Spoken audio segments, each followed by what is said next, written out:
Morning Africa, habari dunia. Ah,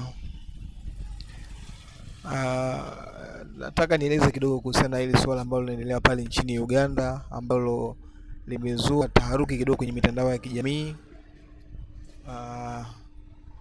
Ni swala la kisiasa ambalo linamlenga mgombea wa urais pale nchini Uganda kutoka chama cha NUP, Robert Kyagulanyi almaarufu kama Bobi Wine. Huyu ni mwanaharakati wa kisiasa na mwaka 2026 anakuwa kama mgombea mkuu wa chama cha mpinzani cha NUP pale Uganda, ambapo taarifa ambazo zimetufikia usiku wa kuamkia leo alivamiwa nyumbani kwake.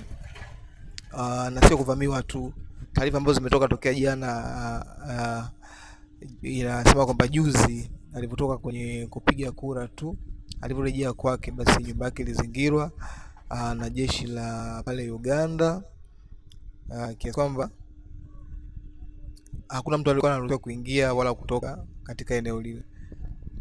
Na usiku wa kuamkia leo sasa inasemekana amechukuliwa pale, au lugha nyepesi ni kwamba ametekwa na watu wasiojulikana. Na alikopelekwa hakujulikani. Hiyo ndio taarifa ambayo kwa alfajiri leo imekuwa ikisambaa sana kwenye mitandao ya kijamii. Baadhi ya watu walikuwa wakihoji kama nyumba ilizingirwa na jeshi la Uganda, inawezekanaje mtu anapotea halafu anakopelekwa pajulikani?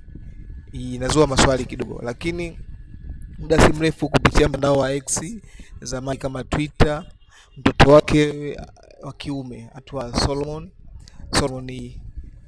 amekuja na taarifa mpya ikisema kwamba katika kurukushani zile za kuvamiwa pale nyumbani kwao na watu wasiojulikana, babake anakisha kutoroka, lakini mtu ambaye anashikiliwa ni mama yake, anashikiliwa na jeshi la polisi la pale Uganda na yupo kizuizini pale nyumbani kwao.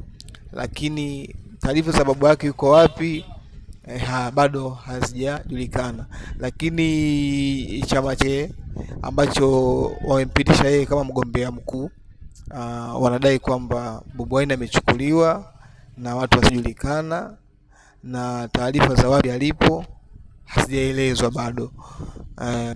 Kwa hiyo tunasema kwamba hili ni janga la kisiasa, especially kwa nchi kama Uganda. Ama mataifa haya Afrika Mashariki yamekuwa yakigubikwa na masuala ya namna hiyo katika ama nyakati hizi za kuelekea uchaguzi au za uchaguzi wenyewe.